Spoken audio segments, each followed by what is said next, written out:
بەناوی خوای گەورە و میرۆڤان زۆر پێخۆشحاڵم جارێک تر پێک دەکەینەوە لە بۆ گفتوگویەک لەبارەی فەلسەفە و زانست. باسی ئەو جارەمان فیزیا و میتافیزیا لە دیدی ستیڤن هۆکینگ. پێشەوەی باسی بابەتەکە بکەین حەزەکەم هەمە تێبینی هەبوو، ینی ناکرێ ئێمە باسی فەلسەفە باسی ئەو پرسە قوڵانە بکەین زانست و فەلسەفە و ئاین بەشداری نەبی، چکە هەیە دەرێ بە بابەتەکە زانستی بیان، هەیە دەرێ بە فەلسەفی بیان، هەیە دەرێ بە ئاینی بی، هەرسێک یان هەیە دەرێ بە ئاینی لەگە نەبی فەلسەفی بی، خۆی ناکرێ ئەو بابەتانە هەرسێ وەکوێ زانست و فەلسەفە و ئاین قسەی خۆیان هەیە لەو بابەتانە، ناتوانین ئەمە هیچ لایەکیان دەربکەین یان ئیقسا بکەین. ئەو مەشهورە ئەوە لە جیهاندا. تێبینی دووە بەڕاستی ستیڤن هۆکینگ پیاوێکی زۆر بەتوانا بوو، ینی کورسی نیوتنی پێدرابوو لە فیزیا و بەخۆشتان دیتوتان لە چ وەزعێکدا بوو، ینی لە نزیکەی 20 ساڵ 25 ساڵ پێش ئێستا پێگوترا بوو تو دەمری ئەو ماوە، ینی خزمەتەکی زۆری بەشەریەتی کرد ئەگەر چی لەو وەزعەشدا بوو، ینی نووسینیشی پێ نەدەکرا. ئەو توانایە گەورەیە و بەڵام معنای ئەوە نییە ئەوە زانستەکانی ینی هەڵناسەنجێندرێ، ئەگەدار بن یعنی ڕەنگە پاشی 5 سەدەی بکە یان 2 سەدەی تر ڕەنگە زانست وا بگۆڕدرێ کە برێن وەڵی ئەو بۆ چوونانەی ستیڤن هۆکینگ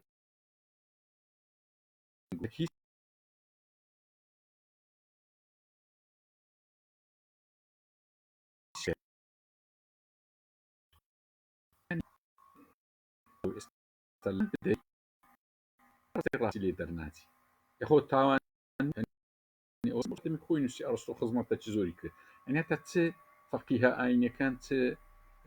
ئەکادیمیەکان چ فەیلسوفەکان خۆ ناکرێ بۆ چوونەکانیان هەتایبی لە سەردەمی خۆیان خزمەت دەکەن و معریفەیە، معریفەش لە گۆڕاندایە وەکو حەقیقەت نییە سابت بی، وەکو نەس نییە سابت بی، بۆیە زۆر ئاسایی ئەوە ستیڤن هۆکینگیش ئێستا خەڵکێکی زۆر پێی معجیبە سەردەمێکدا دێ بۆ چوونەکانی ڕاست دەرناچی. ئێمە ئستا لەبارەی بۆ چوونەکانی بەڕاستی قوڵن لەبارەی گەردوون، ئەگەدار بن هەرچی ئەو عالمانش قسە دەکەن زۆر جار هەیە لە بێزاریان هەندێک ڕێی دەردەبڕن، تایبەتی فرە گەردوونی ئێستا باسییان دەکەین کە هیچ حەلیان نامینێ دەچنە پاڵ بابەتێک کە هەر لە خۆڕا دەیری ئاگدار بن، ینی ئەوە نیری لە مختبەر تەمەشایان کردبی ئەوەندە گەردوونە هەیە و دایان نابی ئەوەندە گەردون ئەوها نییە ها ئەو بابەتەکان زۆر جودانە. تەوەرە ئەساسیەکان ئێمە ستیڤن هۆکینگ دید و بۆ چوونی قوڵی هەیە و زۆریشی هەیە، بەڵام ئەوی کە گرنگە لە بۆ ئێمە لە ڕوانگەی فەلسەفیەکە کەمە باسی ڕوانگە زانستیەکە ناکەین، باسی ڕوانگە فەلسەفیەکە دەکەین. لە پێشدا باسی فیزیای کوانتەمە، باسی ئەوی کە گوتی سەبەبی نییە و یاسا نمایە و جیهانێکی احتیمالیە، باسی تریشمان فرە مێژوو و فرە ڕاستی ئەویش هەر بۆ چوونی دیدی ستیڤن هۆکینگە، فرە گەردوونیە دوای خەڵق ینی چۆن ئەو جیهانە هاتەبوون بابەتەکان بەرەو قورستر دەڕێت. کۆتاییەکەشی یاساکانی سروشت و زەمانە، ینی لە ئەوە دەستپێکین لە ئاسانەکان دەستپێکین لە بۆ قورسەکانێت. بەس پرسیاری ئەساسی خۆی لەبەر چی یعنی فیزیا یان زانست چی بەسەر هات ئەوە تووشی ئەو کێشە گەورە بووە ئێستا مناقەشاتێکی یەکجار زۆر بەتایبەتی لە مەیدانی فیزیای کوانتەم. هەموو زانایانی فیزیای کوانتەم ڕای زۆر جودایان هەیە، زۆرترین مناقەشە لەوێ هەیە، زۆرترین خلافات لەوێ، ئەمە خلافاتش دەبتە هۆی زیادکردن ینی بەرەو پێشچوو. بەس گۆڕانکاریەکی زۆر گەورە لە سەدەی 20 لە زانست ڕوویدا بۆ وای لێ هات کە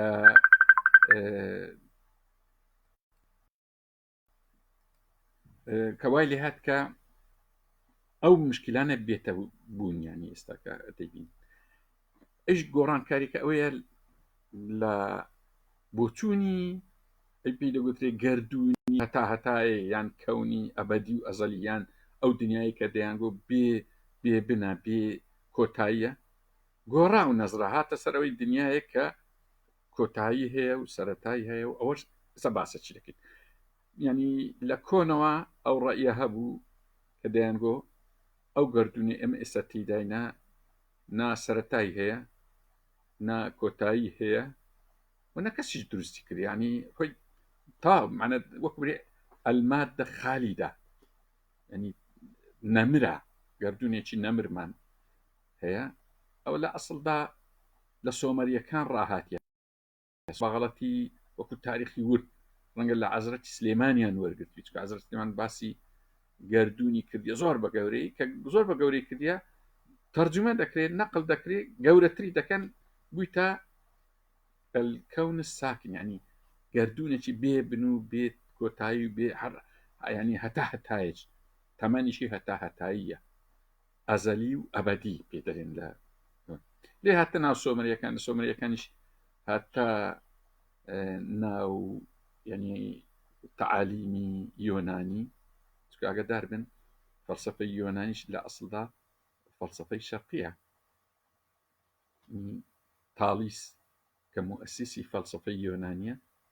لەگە تەورات زۆر تێک ینی ڕووی زانیاریەکانیان یەک سەرچاوەیە شەمسەدین شەهرەزووری گەورە فەیلسوفی کورد ڕەنگە ناویشتان نەبیستبی زۆر بەوردی باسی تالیس دەکا باسی فیساگۆرس دەکا فیساگۆرس دەرسی لە لای حەزرەتی سلێمان بینێ هەتا سپینۆزە لە کتێبی ڕیسالە فی الله والسیاسە زۆر بە حەکیمی باسی حەزرەتی سلێمان واتە زۆر فەیلسوف بووە ینی حەکیم بوون لە فەیلسوفیە لەو بارەیە بەڵام کابرا ینی لە کتێبێکی بنای مەجەستی لەوێ ئەو زانیاریانی کۆ کردەوە لەو کاتیەوە زۆر کۆنا لەو کاتیەوە ئەو فکرێ کە گردردونێکی بێ کۆتایی تقریبەن جێی خۆی کردەوە ئەرستۆ دەرێت لە ناو ئێمە هەموو ڕەئیمان وابوو کە نەزرەمان وابوو کە ئەو گردردونە بێ سەرەتا و بێ کۆتە تەنها ئەفلاتون نەبی ڕاستیەکەی لایەنی دینیەکان ئەفلاتون و فیساگۆرس و تا دەگاتە خوارە هەتا تۆما ئەکوینی کە مەسیحیەکی زۆر دینارویان موسا بن مەیمون یەهودێکی دیندار بووە ئەوە ڕەئیان وانە بووە ڕەئیان وابوو یان لیان لە ڕیسالەی ئیخوان السەفا یان ئیمامی غەزالی تەنانەت ئیبن ڕوشدیش تا ڕادەیەک ڕەئی لەگەر ئەوەی بۆ گردردون بێ کۆتاییە نە سەرەتایی هەیە نە کۆتایی هەیە تەمان ئەو زۆر لە قازانجی فەلسەفەی مادی و فەلسەفەی مادی قازانجێکی زۆری لەوە دەکرد چکە وەکو بری مەجال هەیە لێکدانەوەی زۆر مەجال هەیە لێک دێ و مادەم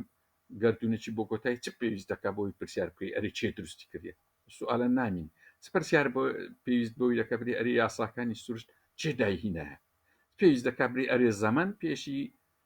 مادێ یان مادە پێشی زەمانە ئەلی لە چێ ڕا هاتووە حرەکەی ماد ئەوانە ئەو سوالانە نەبوو لەو کاتی لە سەرەتای سەدەی بیستەم گۆڕانکاریشی زۆر زۆر گەورە هات یەکەم جار لە مەیدانی فیزیای هات دیاردەک بەناوی دیاردەی دۆپلەر دیاردەی دۆپلەر چیە ینی کاتێک کە تەنێک دوور دەکەوتەوە لێت ڕەنجین زیاتر سوور دەوی مە لە کوردستان بەخۆشمان ئەم تاقیمان کردووە ئەمە تەلسکۆپ و مختبەرمانە بەڵام تفەنگ و کلاشکۆفمان زۆرە حریق ئەوی گڕداری پێدن کە هەری دەدەی یەکەم جار بەلای سپی و سەوزیرە کە لێت دوور دەکەوتەوە سوور دەبی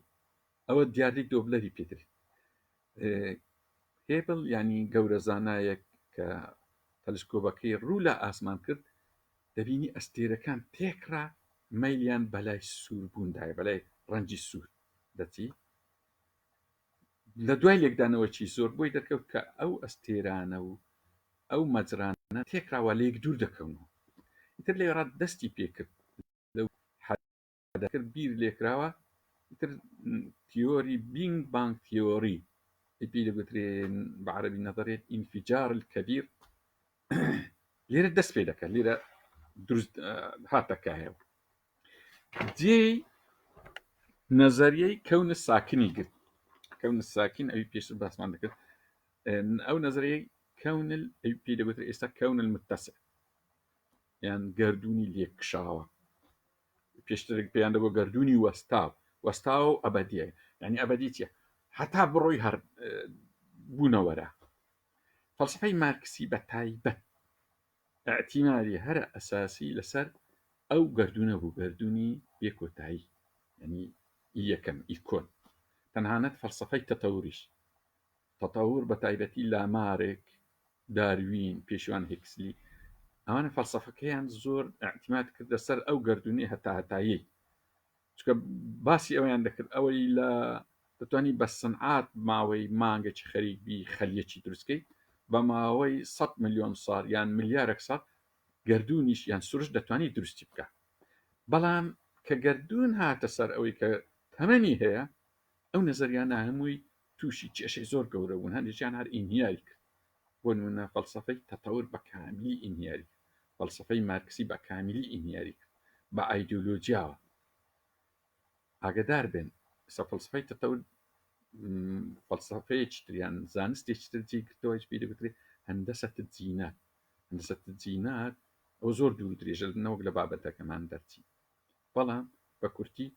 ئەو گۆڕانکاریە لە مەفهومی گەردوونی کە هاتە پێش ئیتر فیزیا کەوتە خۆ کیمیا بیرکاری بایۆلۆجیا هەمووی گۆڕا فیزیا پێشتان لەسەر ئەساسی ڕاستەهێڵی ئیقلیدس پێ دەگوترێت هەندەسەی ئیقلیدس دەڕۆی گۆڕا زیاتر هەندەسەی ڕیمان جێی کردۆ چەماوە مەحدود کیمیاوە لە کیمیا مادەی موزات دۆزرایەوە لە بایۆلۆجیا هەر زۆر وەک باسم کرد هەموو ئەوانە گۆڕانکاریەکیان بەسەردار کە پێشتر لایەنگیری یان چکە علم بێلایەنە علم ڕێ خۆی دەگری فەلسەفە و ئاین هەر یەکە بەشی خۆی لێوەرەگری نەک ئاین خودی نەس فقهی ئاینی فەلسەفەش وە هەر کەسە دێ سوود لە زانست وەرەگرێت زانست بێلایەنە ناسنامەی نییە بۆ هەموو لایەک وەکو یەکە لەو گۆڕانکاریە فەلسەفەی مادی زۆر خراپ شکستی هینە فەلسەفەی ئاینی زیاتر هاتە پێش بەشەکانی فیزیا کیمیا بیرکاری ئەوەنە زۆر کەوتنە قازانجی ئاین لە دژی مادی کە پێشترێ پێچەوان نەبوو لە ناو فیزیاش فیزیای نسبیش وای بەسەرهات بەڵام فیزیای کوانتەم تاکە سەنگەرە کە ئێستا ماوە شەڕێکی کەوتوتە ناوی لە ناو فیزیای کوانتەم شەڕ کەتە ناو فیزیا وەکوبری فەلسەفەی مادی یان ملحی هەرچێبی ئێمە دەبی زۆر تەبیعی بین لەگەر ئەوانە فەلسەفە وایە هەیە ملحیدە هەیە مادیە هەیە میسالی هەیە میسالی ذاتیە هەیە وجودیە هەیە ئاینی زۆر تەبیعی هەمووی قبولە چ مشکلەیە یعنی ئینسان ڕەئیە دەبی ئەو ڕەئیانە ڕێزیشی لێ بگیرێت لێرەدا لە ناو فیزیای وەکوورەی کێشە دروست بووە ئێستا لە بەتایبەتی فیزیای کوانتم مشکلەکە ئەوەیە ینی فیزیای کوانتم دیراسەتی لە ناو زەڕەیە ینی چەند ئەنگسترۆمەکە ینی ئەو بەشێک کە تەرکیزی لەسەر دەکەن لە هەمووان بە قووەتریش لە ناو فیزیای کوانتم ڕاستی ستیڤن هۆکینگ ئاو هات کۆمەڵێک تەمان ئەو ڕاستە شتێکی دەرێ دنیا هەمووی فیزیایە فیزیاش فیزیای کوانتم ئەو ئیدعایە ڕاستی زۆری کەمان بینە بۆ نمونە کارل مارکس گوتی دنیا هەمووی اقتصادە اقتصاد عاملی حاسمە ئەوانی کەم ماهیەنە یان فرۆید گوتی دنیا ڕاستە بە ماهیەتی جودا جودا پیشان دەدرێت بەڵام لە ئەساسدا دافعی جنسیە کارلیل گوتی پاڵەوانی تیە یان هێگل گوتی سەلبیاتە ینی هەر یەکە شتێکی یان قەومیەکان گوتیان زمانە یەک شتیان کردە ئەساس ئەوەی کە اختصاصی خۆیتی لە اختصاسەکەی بۆ نەبلی خانۆف اختصاصی ژینگە بوو دەرێ نا ژینگە ئەساسی هەموو دیراسەکانە ئێساش هەیە بڕۆ لە کیمیای پرسا دەرێ ئەساس کیمیایە بڕۆ لە مامۆستایەکی پرسا ئیمامی شاگوتی ئەساسی هەموو ئاینەکان بە شعر گوتیت کە هەمووی قالە و قیلە و علمی شەیتانە وا دەرێت بڕ لە یەک کە لە بەلاغە شەڕ دەرێ بەس بەلاغە لە هەمووی مهمترە يعني هەر کەسە و ئیشی خۆی ستیڤن هۆکینگیش ڕاستی زۆر بەسەر فیزیایی داوتی و احتیاج تەبیعیەوە ڕئیتی و پێی وایە فەلسەفە بەکەلک نایە ئایدیۆلۆجیا بەکەلک نایە حتا علومی نەفسی ڕوحانی هەمووی دەرێ فیزیا چارەسەری دەکات ئەوە وەسفێکی ئەوە بەڵام بە کورتی ئەو کۆمەڵک ڕئی فەلسەفیشی هەیە لەو بارەیە ئەو پێی وایە ینی شتێک بەناوی میتافیزیا نییە ینی ئەو پێی وایە فیزیا لەلایەک و میتافیزیا لەلایەک وەکووانەی پێشووتر زەیەکێکە ئەو خاڵانە ئێستا باز دەکەین تاوان لە ڕوانگەیەکی زۆر ینی ڕوانگەیەکی فەلسەفی زۆر هەیە ئەو ڕئی هەیە کە وازانن میتافیزیا و فیزیا لە یەک جودایە یان بەمل ئاینی دادەنێن یان میسالیەکان درێن ئەوانە ڕئیان وایە یانیان ئەوانە ئەهلی میتافیزیکن میتافیزیک ینی ماوەڕا الطەبیعە ینی لە دوای فیزیای لە چکە فیزیا لە ئەسڵدا بە معنای سروشت دەهات کاتی خۆی لە فەلسەفە فیزیا بەشێک بوو لە فەلسەفە دوای کەوتایی زانەوە فەلسەفە وایە فەلسەفە پێشڕەوە بەرەبەرە ئینتاز دەکا و وولادە دەکا و دەیداتە بەشەکانی تر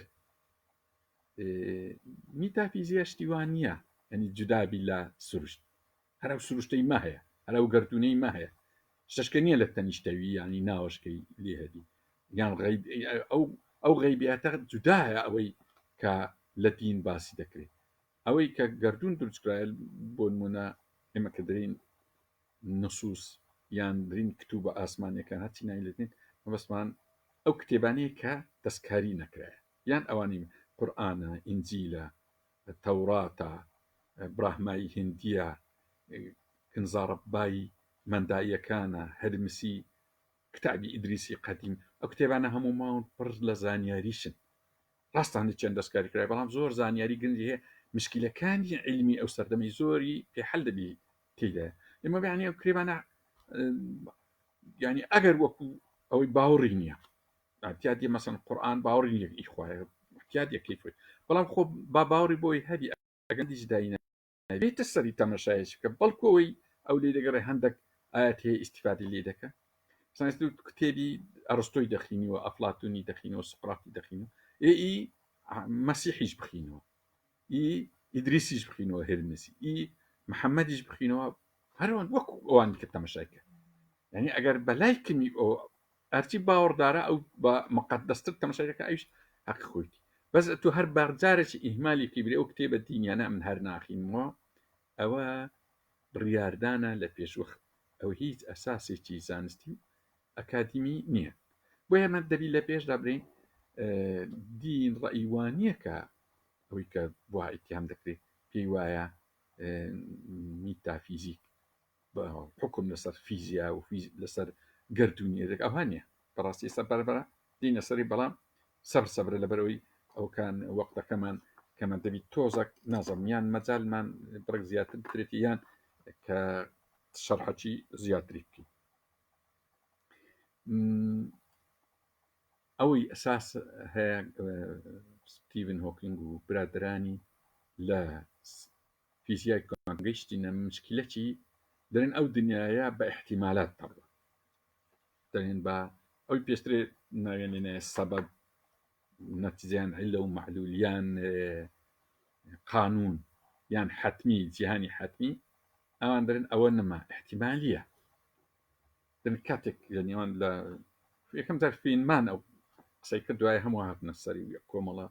نەزەریات لێ جوها لە ئەوکەی بەقوت ئیم تیۆری ینی دەرێن کاتێک تەنێک یان ئەلکترۆنێک دەیەوێت لە ئەی لە بۆ بیبتی ملیۆن احتیمالی لە پێشە ئێمە نازانین لە چێ لە بۆ چی دەچی هەروەکو احتیمالات یعنی ئەوی probability theory خوێندبی دەزانی احتیمالات معنای چیە صدفە معنای چیە حتمیش معنای چیە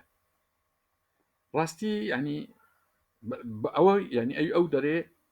ئەو گردردونە دروست نەدەبوو ئەگەر بە احتیمالات باتە و حەزارەتی ئینسانیش دروست نەدەبوو ئەوە مشکلەی بەشەریە کە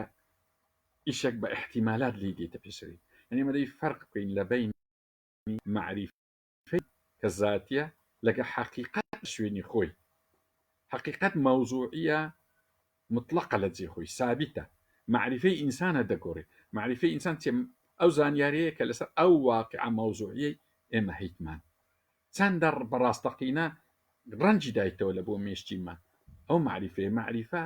ینی وەک بری احتیمالات مشکلەی معریفەیە مشکلەی حقیقەتی شوێنەکەی خۆی نیە بۆ نمونە نمونەی سادە دەرێن ناوێک سپێنێ دەستە شەقڵاوە ئێمە نازانین بە چڕەیەکیدا دەستە شەقڵاوە چکە معلوماتمان لەسەر نیە ڕەنگە 500 احتیمالمان لە پێش ڕەنگە دەرین بە مەسیفی دادەچی ڕەنگە دەرین بە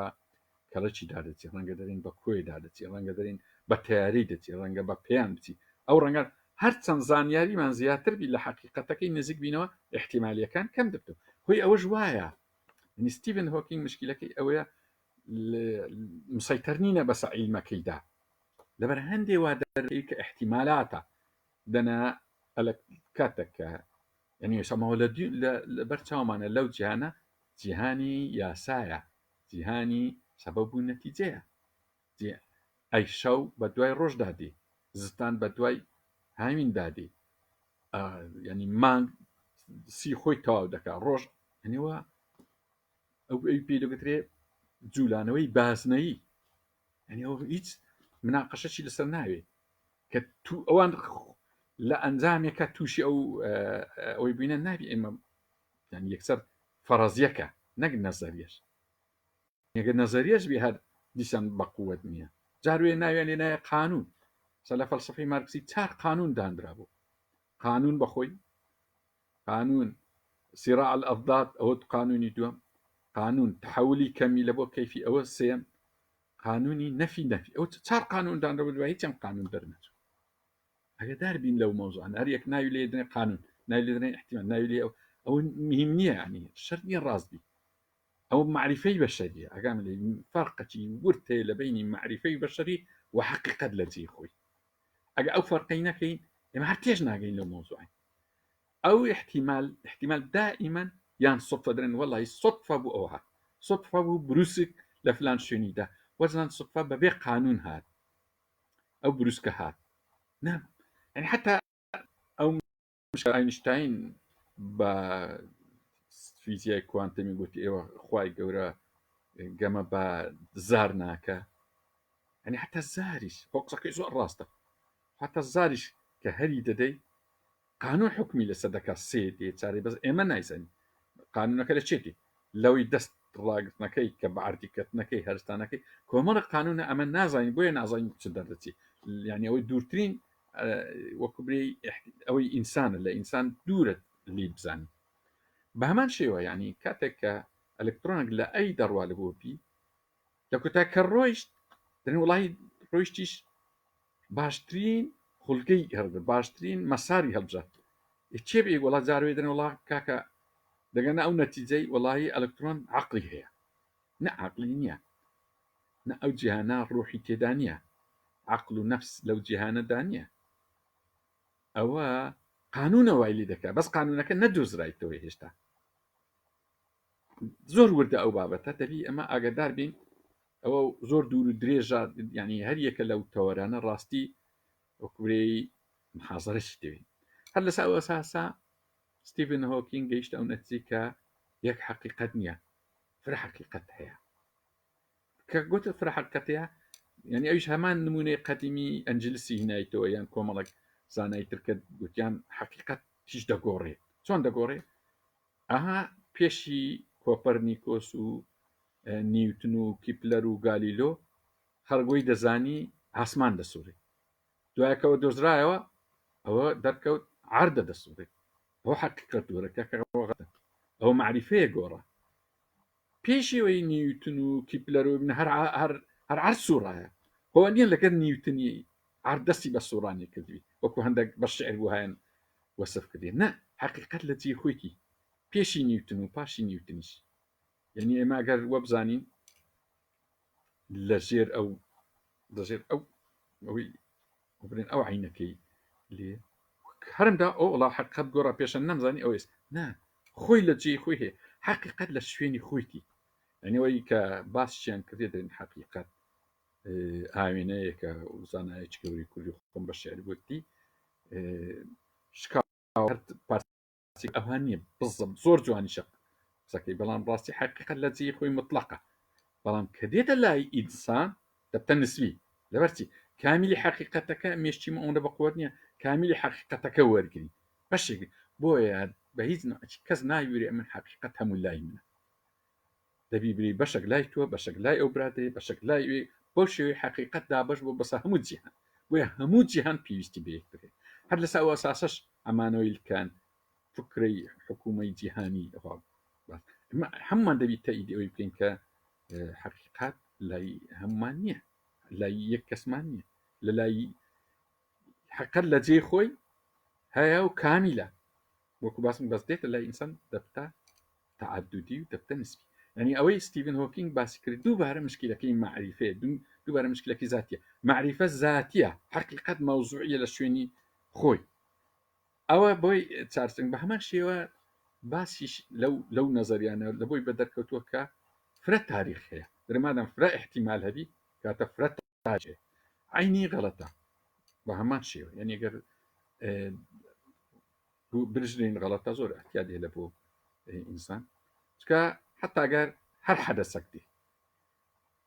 بە فرە احتیمالی لە لای مەڕا دەردەکەوی بەڵام لەو هەموو احتیمالی یەکەچیان تحقیق دەبی بۆیە هەم حقیقەتەکە لێ بەرجەسە دەبی هەم تاریخیش کاتە تاریخیش دەبتە یەک وحدانیت یەک وحدانیت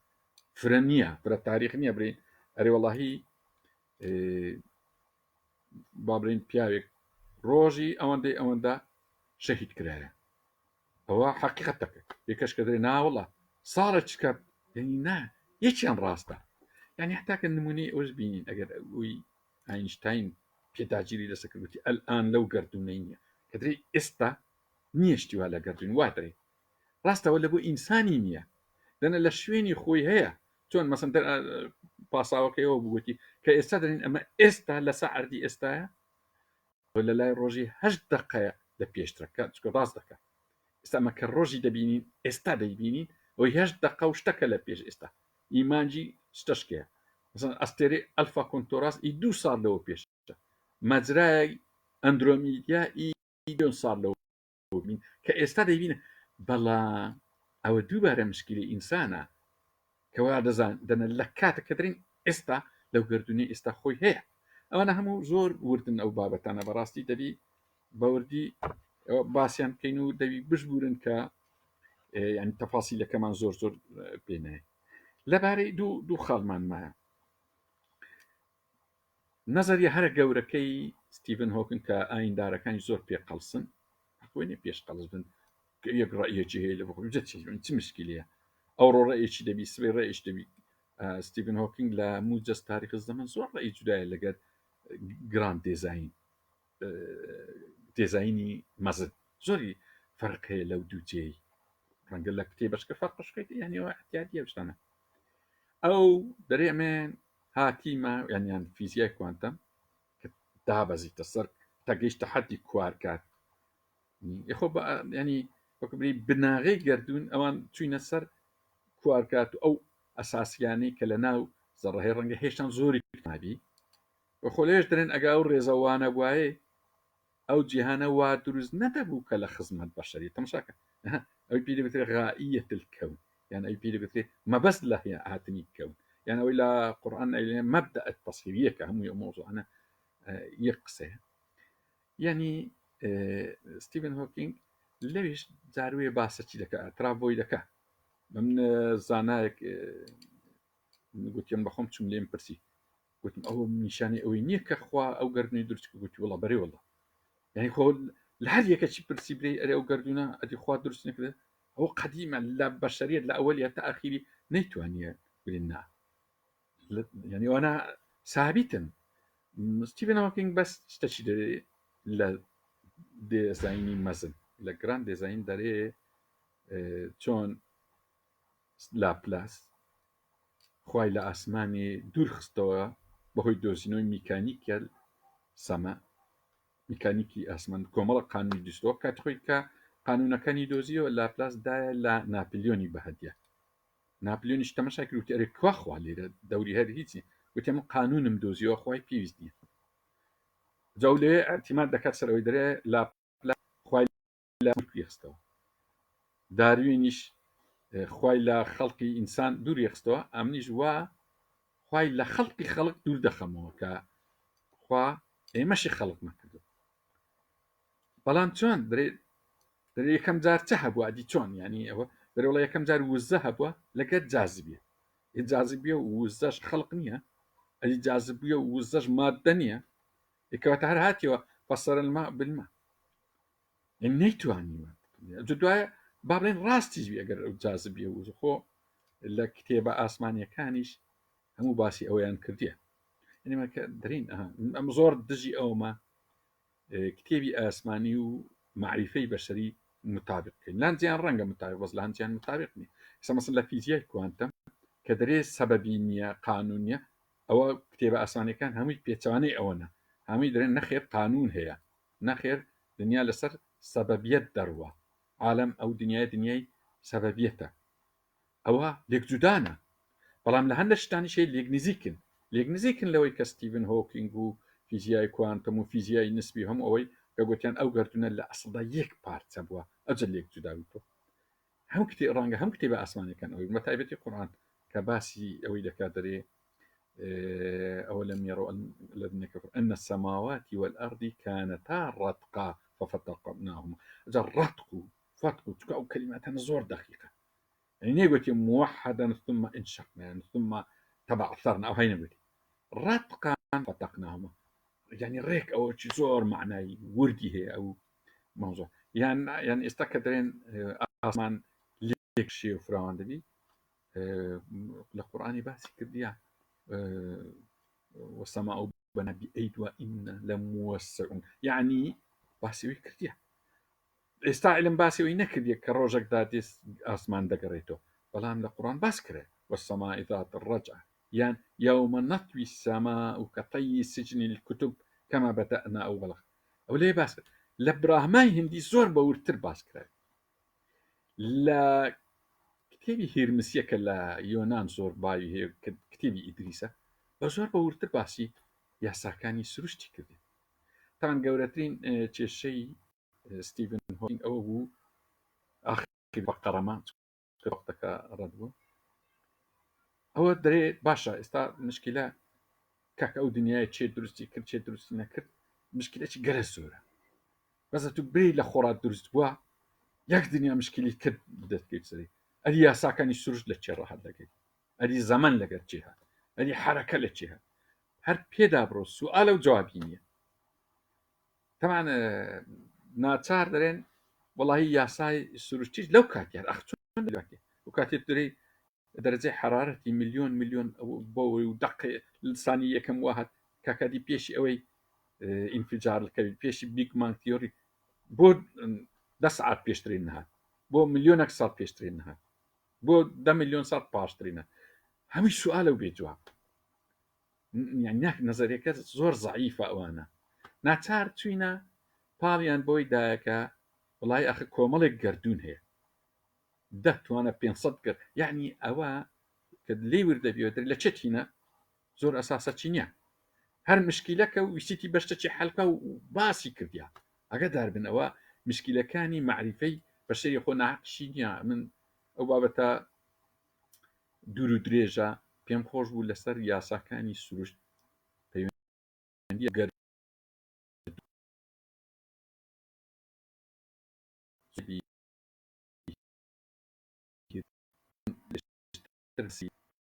کردیە یاسای سروشتی کردیا وتی ئەو جیهانە بە قانون دەڕوە لە قورئانیش باسی کردیە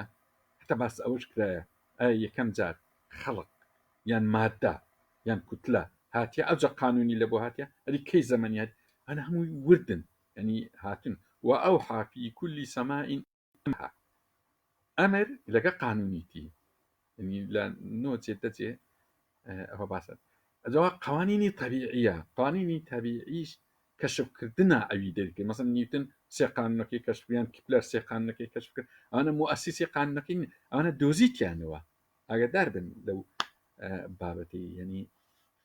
ئەمە بابەتانە زۆر گرنگن ستیڤن هۆکینگ خزمەتێکی زۆری بەشەریەتیی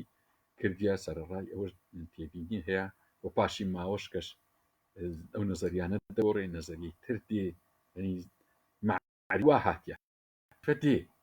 معرفة دي حقيقتش لتي خويتي وتسند حقيقتي بيدا دوزريتوا بيدا قيمة المعرفة أول بابەتە کانمان بوو بە کورتی بەداخەوە وەختەکە کەمە و مۆزوعەکە زۆر دوور و درێژە زۆر سپاسان دەکەم لە بۆ جێڕاگرتنتان ئێستا هەندێک کۆمنتەکان ئەگەر مەجال هەبی ئەوانەی کەس سڵاویان نردی ئەوە دەستیان خۆشببی ئەوی کەشکە پرسیاری کردی یەکێکە حەودین جواب بدەینەوە ئەم جارێت کەش هەموو جواب نەداوە لە بەرەوەی وەختەکە تاوا بووم ئەگەر پێتان خۆشببی هیچ لەم نییە ڕادۆستی ئستاجیان ئەمێ باسی ئەوەی بکەی کەوا فەلسفەی یۆنانی شەرقیە ئەو چەلەنگ عەبدول سامکاک چەلەنگە وەڵڵاهی زین چۆنە ئەوە ڕاستڵ تحقیقەتیە وەروە کاتی خۆشی لە یۆنانی ساگە ئەو مەفاهیمانەی یۆنانی زۆربەی شەرقینە ینی ئێستا چار مادەکەت ئاو هەوا ئەوە ئی فەلسفەی هەیە لە ئەسڵدا لەوێ هاتووە ئەجا دوایێت خۆتان زەن تالیس کە ڕەئی وابوو هەموو شتێک ئەو مەفهومەکی ئاینی شەرقیە ئاگدارم پێغەمبەر لە ڕۆژئاوا هاتیە ینی باپیرەی ئەفلاتون لە خەتی دایکی ناوی سۆلۆن بوو ینی بە ئەترافی زۆربەی زۆران نەبی بووە ئەم مەسلەی فیساگۆرس و ئەمبراقلێدسکە ئەوانە تەڵەبەی چەند حەزرەتی داودەی چەند تەڵەبەی حەزرەتی سلێمانە ئەوە هەر عالمە دینیەکارێت تۆماس مۆرج وتری بڕۆ لە ئەوکان بخوێنەوە ئەوەش هەمووی هەروی بانەرین شەرقی بەمعنە عەقلیمە بەقووەتربی بە تاکید عەقلیوانیش لە ئیمە بەقووەتر بووە بەڵام سوودیان لە کتێبە ئاسمانیەکانی ئەولای وەرتێ کاک قاسم دەرێ کا قاسم مامۆستا قاسمی کوێ دەرخوای گەوران باسی ئەوە دەکا کەون یەک پارچە بوو دوای تەقیەوە باسمان کرد دەست خۆش بێ ڕاست دەکەی کاک بەکێت مامۆستا بۆ سیمیناری پێشوو ئێستا هەندێک سەرچاوی گرنگ دیاری پێ وڵای خۆ زۆر ڕاستە بەس بەو نیو سەعاتەی نازم چ بکەین ینی ئەو داوایکی زۆر حەقیقە و مەجالەکەش کەمە کاک ئاکۆ جارێکە زۆر گرنگی هەبوو جارش دەری لە کۆتاییەکان گەیشتە ئەو بیری کە ئەم گەردونە خوایەکی نییە دواتر وتی ئەمەش دەمانگەین تا ئەو ڕای بەهەشت و جەهەنەمیش بوونی ڕازەکەی زۆر ڕای گۆڕە ئەتیاتیا کەس بۆی قەڵز نەبی یەک درێ خوا هەیە خوانی خوای گەورە بەخۆی لە قورئانی لە تەوراتی لە ئینجیل هەم کتێبە ئاسمانیەکان باسی کردی دەرێەوە فلان درێ نییە یان فلان درێ بڕۆ خوام لە بۆ بینە خوارێ ببین ئەو شتانە زۆر تەبیعیە باوەڕی هەیە یان نییە خۆی تووشی زۆر هەوراز و مشێو بوو ستیڤن هۆکی زۆر تەبیعیشە باوەڕی هەبیە میمۆی خزمەتەکی بەشەری باشی کرد ڕاستە دەڵێن فەلسەفە سەرچاوی هەموو زانستێکە ڕێوی هەموو زانستێکە کاک جەوهەر کاک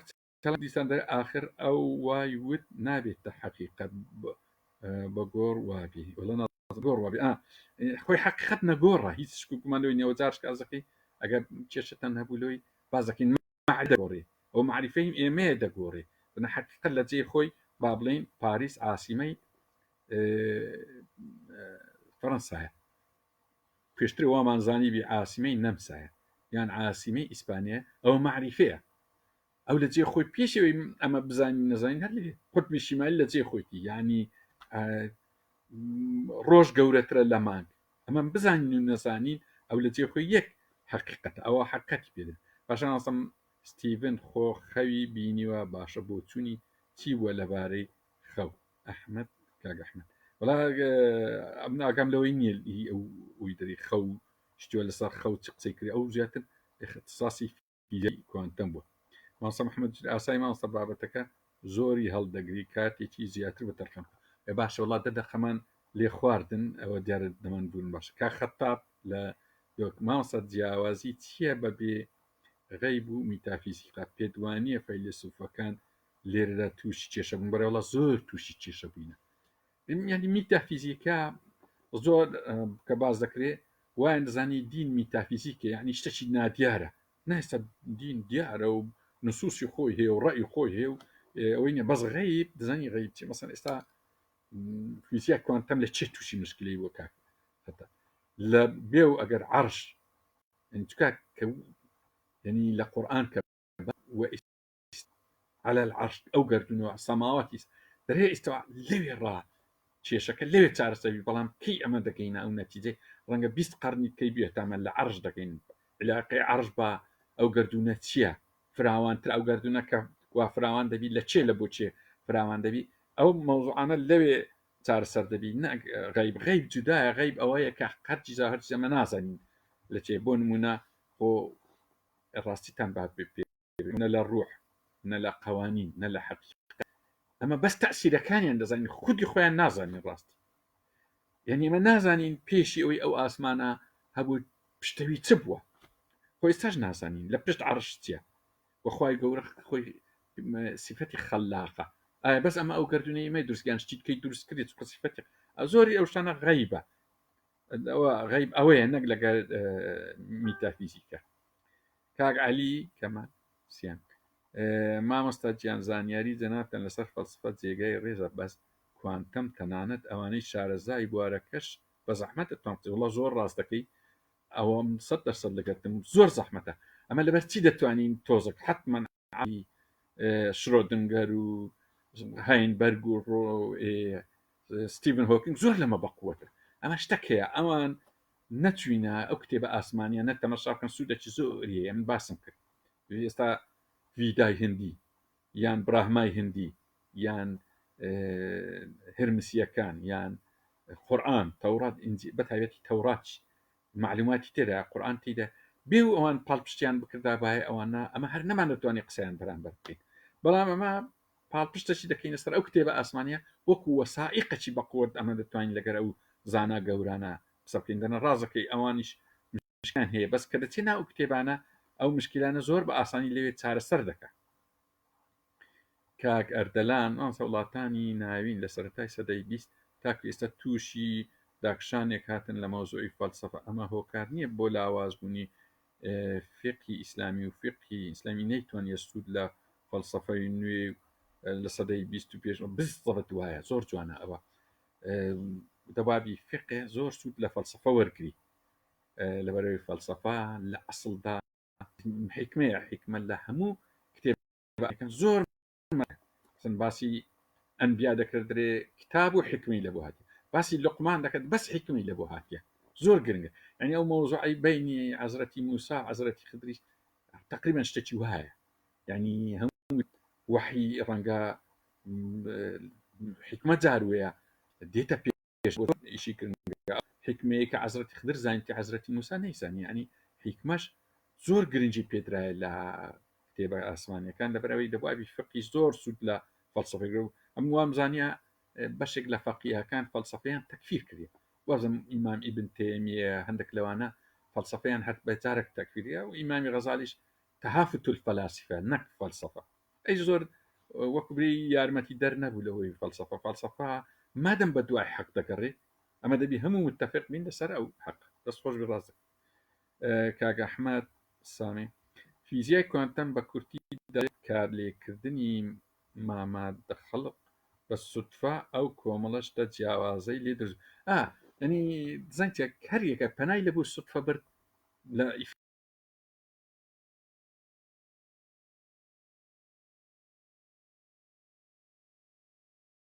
ئینسانە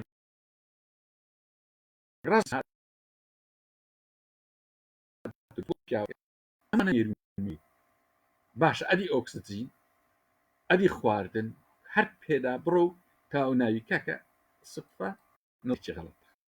کورتی ئێستاش تقریبا نەمایە ئەوە لەوێ لە ناچاری نارم لە ئیفلاسی جاروێ دەگەڕێنەوە سەر سوتفە کاکە بەکە یاساکان تەنیا بۆ تێگەیشتنی ئێمەن لە شتەکەن ڕاست دەکەی بەڵام یاسای سروشتیش هەیە لە واقعیانەوە وەکبری لە ناو هەناوی گەردون یاسا هەیە ئەوانە هەموو هیچ ئەوەی نییە پارێزەر هاوراست سپاس بۆ بابەت نازەکەن چەند پرسیارێکم یەکەم ئایا فراوانبوونی گەردون چی حکمەتی تێدارە و چه ئامانجێک فراوان دەبێت بە پێی ڕای وڵی فراوان بوون خۆی زۆر پرسیارێکی قورسە بەس پێ دەچی میکانە داینەمێت داینەمۆی گەردون وا بنێ سوڕانەوەی زەوی ئەو هەموو حرەکاتان پێی دەچی سەرچاوەکەی لەو فراوان بوونەوەی بی ئەجا فراوان بوونە شتەشێ لە ئەسڵدا گەردون زۆر گەرم بۆ خۆ لە قورآن وهي گەرم بووە ینی علمیش ئێستاوە دەرێ هەردوولا متتەفقن خۆ زۆر خۆشە علم و فەلسفە و دین متتەفق بن لە بۆ خزمەتی بەشەری کە لێکی جودا بوون سەبر وا لێک نزیک دەبنەوە کەواتە ئەو گەردونە بەهۆی ئەو فراوانی ڕەنگە سەبر سار بیتەوە ئەو زەوی مەلەوەی دروست بیتەوە دەست خۆشبی پرسیارێکی زۆر گرنگ بووە کاک زمناکۆ دەرێ مەسە براهمە هندی کتێبی ئاسمانیە وەڵاهی خەڵکەکی دیندار ڕەنگە تعسوبی هەبی پێی وا بەس کتێبی ئاسمانی ئەم من لە لای من ئەم وای تێگەیشتیمە کتێبی زەردەشتی کتێبی تەورات ئینجیل قورئان براهما تا کۆنفۆشیۆسی کتێبی مەسحەفی ڕەشی ئێزیدیەکە هەمی ئاسمانیە کتێبی ئاسمان بەس چی لێ هاتیە لە تەرجوما لە ئەنجامی هەندێک خەڵکی زاڵم دەستکاری ئەو کتێبانەی کردێ و لە پێناوی خۆی ئەو کتێبانە مادەم ئاسمانی بن ئەم 100% نازانم بەڵام ئاسمانی ئەنە یەکتر تاو دەکەن ینی دژی یەک نین دین دژی یەکتر نییە ینی مستەڵەحی ئەدیانیش ڕازنی ئاین مادەم ئاینی خوایبی یەکتر تاو دەکەن پاڵی یەکن ینی ئەو ڕائیە کاک سەفیر ئەو زانیارەیە کە باوەڕیان وا بووە ئەو زانیان کە باوەڕیانەوە بوو خوابوونی نیە یان گەردون لە خۆ دروست بووە بەڵام ناوەڕۆکی بیردۆزەکانیان پەیامێکی ناڕاستە خۆیە کە سەلامێنی خوددا گەردونی دروست کردی وڵای ڕاست دەکەی زۆر تەبیعیان خەڵکێک دەیە مەسەڵەن باوەڕی نییە چ مشکلەیە کەیف خۆیتی ینی زۆر زۆر گرنگە لەوەتەی دنیا هاتیە هەروایە خوای گەورە بەخۆشی لە قورئان دەرگام حەزمی بۆ دەمکردنی یەک ئومەت وا باشە هەموو هەبی ینی ئێستا لەبەرچی لە قورئان ناوی قەریە هاتیە ناوی مەدینە هاتیە مەدینە بە معنای فرەیە ڕای جودایە هەیە چەند خۆشەی مەشت با لە کوردستانیش هەمان بی دیندارمان هەبی دینمان هەبی مەسیحیمان هەبی یەهودیمان هەبی مولحیدمان هەبی زۆر تەبیعی بەڵام زاڵممان نەبی لە هەمی گرنگتر ئەوەیە وە لە ناو ئەوانش بێدین و بەدین اتفاقك هەبی حەق لەکوێ بوو لە کۆتاییدا ینی گفتوگویە چێواش سێ جاران دا چێ لە لای چێ سی بوو بە هەموو تەسلیمی ئەو زۆر شتانە بە شێوەی بچینە ناو فەزای بەشەریەت کاک بژە مامۆستا ئەرێ لە ئێستادا فیزیای کوانتەم جێگای فیزیای کلاسیک کردوتەوە نەجێگرتنەوەی نیە خۆی حتا ئێستا کتێبە ئاسمانیەکانی زۆر جار باسی ئەو دەکرێت دەرێن قورئان هاتیە نسخی هەم کتێبەکەن نەخێ خۆی لە قورئان بە خۆی دەرێ مصدقم ینی هاتیە تەصدیقی ئەوانی کردی وەلە سەر توش ئەوەکە دەرێت ئەوانە مؤمن ئەوانەیە کە باوەڕی بەتوو هەیە و باوەڕی بەوانەی پێش تووشەیە ئەوە فیزیا کیمیا هیچی نییە پێشە خۆی نسخەکە نەخێت ناوەژنی ئەوە هەموو ئەوە دەکەن بەڵام معریفە ئەو کێشەیە هەیە فیزیای کوانتەم هێشتان لە کێشەدایە بەخۆی ئەگەدار بن ینی فیزیای کوانتەم نەبووی تەقانون چێستان لە گەورەترین کێشەدایە هەر کێشەیەکی حەل دەکا یەک دنیا کێشەیت کرد دێتە پێش ینی عالمەکی ئەمریکی وەسپەرچ ئەجایبی کرد وەوی دەرەی دەریاچەیە دەریایەکەی تۆزێک فراوانکەی لێوارەکەی فراوانتر دەبی لێواری مشکیلەکانی دەریایەکە گەزانست بی لێوارەکانی بە مشکلە وەسف ینی گوتی ئەو بەحر هەر فراوان بی لێوارەکانی هەن دەقات زیاتر فراوانتر دەبی ینی ئێستا کوانتم تیۆری کە مشکلەکی حلەکە بە زەحمەت لە بەهر حلەکی دان سوالیت کە لە تەنیشتی قوت دەبتەوە دەی دەبتە مشکلە بەڵام سەرڕای ئەوەش خزمەتی بەشەریەتە علمە قەیچەکەت بە ئەوە بی کاک جەوهەر مامۆستا بۆ لە پرۆگرامی خوێندن گرنگی بە فەلسفە نادەین وەڵاهیەوە ئەوە یەک لە نەقسەکانی کوردستانە دەزانی وەزیرەکانی بەریتانیا زۆربەی لە فەلسفە دەرچوونە ئەم لێرە یەکەکەم دیت نائب زابط بوو لە قەلەم نازم لە شتێک وتی وەڵام من خەریجی فەلسفەمە یان سایق تەکسیە خەرجی فەلسفە ئەسڵ لە کوردستان فەلسفەشتانە بە خۆتان زان زۆر گرنگی پێ نادە نەک نائلم شاعری گەورە عەبدوڵڵا پەشێ باسەچی کرد و شعرەکەی زۆر خۆشە بەس لە بیرونێ درێگەر ئاینشتاین و ئادەم سمیت بین یەکیان دەکەنە پاسەوان لە چێ ینی ئەوە ئێمەینە بۆیە وا لە پاشین ئەو 27 ساڵەی زەمان لە کوردستان دەرەی سفر بووە ئەو 27 ساڵەی هەموو جیهان پێشکەوت ئێمە واین چکە ئێتیمان بە فەلسفە نادەین هەر وڵاتێک ئێتیمامی بە فەلسفەدا لە دوایوی زانست دێ تەکنۆلۆژیاتی تەتەور دی یاڵاتی خاوەن فەیلسوف ئەسڵەن داگیر ناکرێت تەمەشا تاریخکەن کام وڵاتە بۆ فەیلسوفی هەبی داگیرکراوی وەگە داریژی ژیریش کراتی ماوەی کەم ینی بووە بەڵام ئەوانەی کە فەیلسوف و فەلسفەی نەبوو هەر لە ژێر دەستە کاکدانە ئایا ڕێکەوت تا چەند لە زانست جێ دەبتەوە لە ڕێکەوت ڕاستی زۆر جێی ناتەوە لە بەشێک لە فەلسفا جێ دەبتەوە بەڵام لەویست وەکووری ئاخیر نەفەسیتی کاک دیدار حقیقەت چیە ئایا حقیقەت بیرکاریە یان سەفسەتەی معریفێنان بە هیچ نوعەک سەفسەتەی معریفە نییە خۆی قانونەکانی گردون زۆربەی معادلاتی ڕاضی معادلات خۆی قانونە ینی قانون لەو جیهانە ئەوەندە زۆر ڕەنگە ئەمە کە ئێستا ئەم ئەو قسەی دەکەم کەلیمە قسەی هزار قانون ئیشی کردیە قانونەکانی میکانیکی فیزیایی کیمیایی بایۆلۆجی تا دەگاتە ڕوحی ینی ئەو هەمووی قانونە ئیش دەکا بەس ئێمە لەبەرچیت باسی نیعمەت دەکەن نیعمەت الظاهر و نیعمەت الباطن کاک ئەحمەد مامۆستا ستیڤن بڕوای بە میتافیزیک نەبوو وابزانم خەیش دیاردەیەکی میتافیزیکە باشە بە سەرچاوقەی چەکە بە ئەو ڕەیە بە ئەوەبی ئەمانانی کاک مێد مامۆستا بۆ لای هەندێکی پێی وایە کە فەلسەفە نزیک بێەوە بێ باوەڕ دەبێت وڵی ئەوە ئەوانەی کە زەعیفن تاوان وایدنە فەلسەفە لەبەرچی لە فەلسەفەی بترسێت فەلسەفەی مارکسیش بخینەوە بەشک و شتێکی ڕاستی تێ بالفعل هەندە شتی ڕاستی تێدا لەبارەی قیمەی فائیزە لەبارەی هەندێک مەوزوعی تر چ مشکلێت لەبەرچی بترسێت و لە هەر ڕێیەکی بترسێ و لە فەلسەفەی بترسێ و لە علم بترسێ و لە فیزیای کوانتم بترسێ ئەو بە معنایە دارەکەی تو دارێکی ڕەکتە و نییە بەکزەبایەکی ئەرجێ بۆیە ترسان لە فەلسەفا ئی ئەوانەیە کە ینی تێنەگەیشتی دەنا لە قورئان مەسەڵەن قورئان دەرێ بڕۆ بیرکەوە لە ئەرد و ئاسمان چۆن نەک خەڵقی كيف بدأ الخلق دەرێ والراسخون في العلم وادري يعني هەر دەرێ بیرکۆ هەر دەرێ بڕۆ بپرسە هەر دەرێ بڕۆ ناو گەردون و ناو زەڕە و يعني وەک پێ دەرێ ئێمە بۆ بترسێ کاک خالد مامۆستا ئایا جیاوازی لە نێوان دین و زانستە هەیە بە تاکید هەیە زانست زیاتر معریفەیە دین ینی نصوصە یەکەن دەگۆڕی چەند ناگۆڕی یەکەن حقائقە یەکەن معریفە زۆر بەڵام لە زۆر جیانیش هاریکاری هەیە لە زۆر جیانیش مەساحەتی مشتەرەک کاک تاریق شێروێن ماسە مێشتی ئینسان سنووردارە بەسیترین شت چاوی ئینسان لە پشت دیوارێک ڕاست دەکەی مێشتی ئینسان سنووردارە و هەستەکانی سنووردارن ئەو زۆر زۆر ڕاستە بۆیە ئێمە زۆر نابی مەغرور بین بە مێشم برین ئەمە هەموو دنیا بە عقل کافی نییە ڕاوە زۆر جوانە دەبی پێویستمان بە نسووسیش هەیە بۆ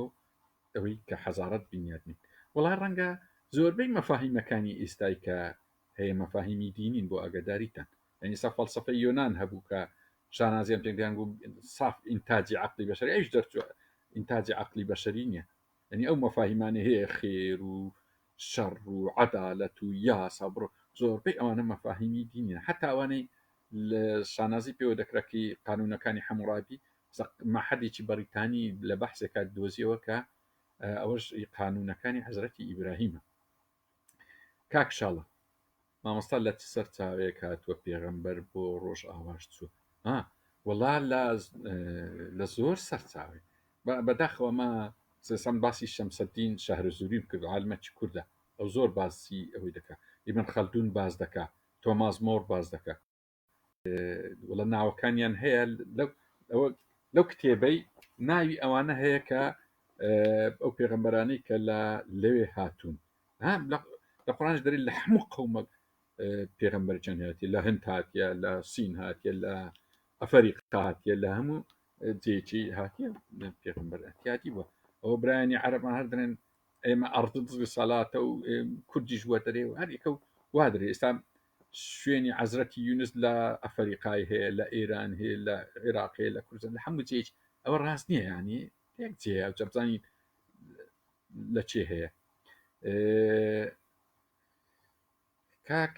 سامان ئایا دین یا فەلسەفە یان زانست لە قانون نزیکترە وڵا دین لە هەمیان لی نزیکترە وەگە بە کورتی جواب بدەمەوە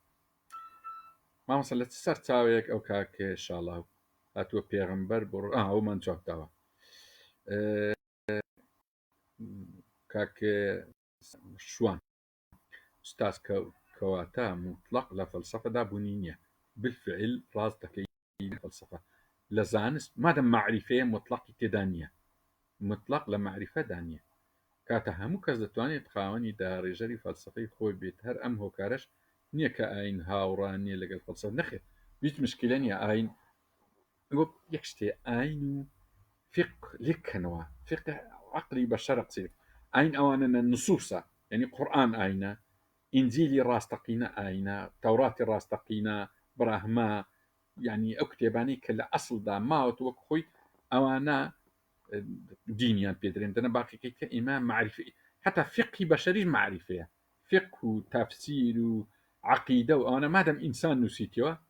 با سوودیشی لە دین وەرگری فەرقێت سوود لە دین وەرگیت سوود لە قوانینی تەبیعی وەرگ هەردوو یەک سەرچاوی هەیە هەردوو کار دەکات معریفە کاک وەڵامی دوو پرسیاری کۆتایی نەدامەوە وەڵا ڕازەکەی کاک هاوراست ئەوکە زۆرە گوتماری یەک سوالچکە سوال قرس بوو ئەری یەکەم تەمەشا کرد ی دووەمیش وانم تەمەشا نەکرد لەبەرەوەی زۆر پرسیار هەیە مامۆستا عوسمان ئایا فەلسەفە چەند لایەنی هەیە و تا چەند خراپی هەیە و وڵا فەلسەفە زۆر لایەنی هەیە لایەنی خراپی هەیە و لایەنی چاچیش هەیە ئەوە دووبارە زۆر پێویستۆڵە ئەو کتێبی بخینەوە بۆ هەموو ئەوانەی ئەنی ئەوانە ئەو مۆزوعانەی هەموو تێدایە کاک شوان دکتۆر شوان دەستان خۆش هیچ ڕاستێکی زانستی یان بەڵگەیی زانستی نییە گومان و بانگەشەی بیری ئیلحادی بسەلمێنێت کەوا گەردون و بوون و خوددا و خاڵق بەردیهێنەر نییە ئەوەی ستیڤن هۆکینگ تەنها ڕاوڕاوەی شکاریە وەک ئەوەی لە کتابی گراند دێزاین ڕاست دەکەیت نەحەفید خۆی لە قورئان جواب دەدرێ هات و بڕهانەکم ئەو بڕهانە لەوە تەی ئینسان هەیە هەتا ئێستا پێی نەکرێت وە پێشی ناکرێت بەڵام هیچ مشکلەش نییە با ئینسان لە بە خۆی حولی خۆی بدە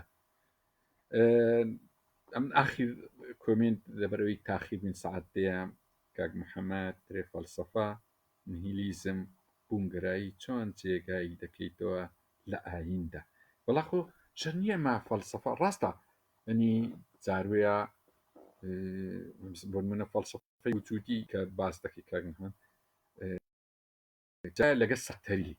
لێ لە کیفزادی لایەنی دینیە سارتەریش لە بۆ خۆی لایەنی ئیلحادی قەیچەکە با ئەوی شادی بەڵام تەماشای تاریخی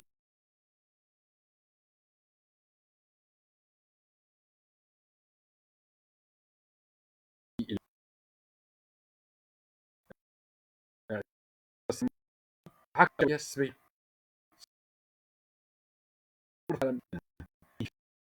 باین تەئیدی یەکتر بکە چۆن لە قورئانی درێ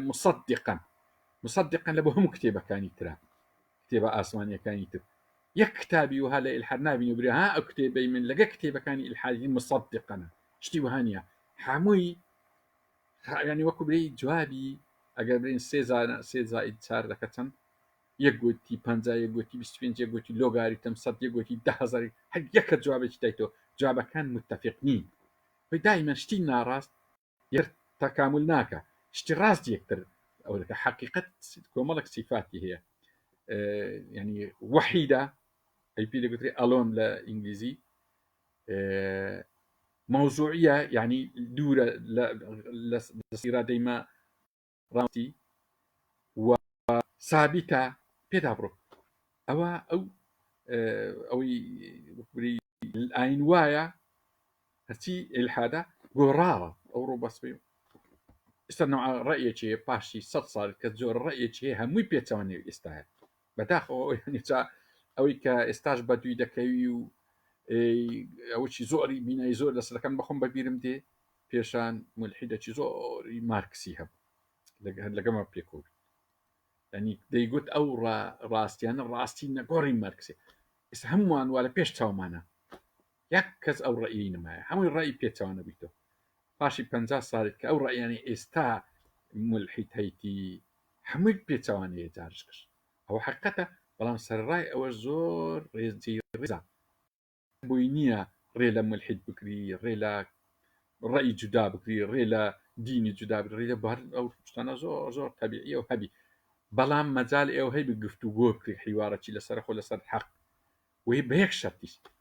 دین دووبارەی دەکەمەوە ڕایان نیەوەگەیشتون جی کافر دژی زڵمی بە هیچ نەوەک قبول نیە کە ڕێی دایە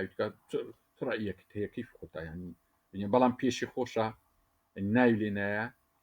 منە لە ظلمات إلى النور يعني پێی خۆشە لە نور دابی پێی خۆشە يعني ڕێگایەکان بزانی ملتەزم بی بە قانون دەبۆ ئەوەی زڵم نەکەی لە داهات و ئەگەر شتێکت کردە دەستێ ئەم زۆر زۆر سوپاسان دەکەم ئینشاءالله سوودی وەرگرتێ ئەو گفتوگۆیە خۆشتریش بوو بریا ڕوبەڕووی یەک بووینایە کە ئێوە زیاتر لە 300-400 کەس دانیشتوین پێکەوە سە گفتوگۆیەکەمان زیاتر بووایە و والسلام عليكم ورحمة الله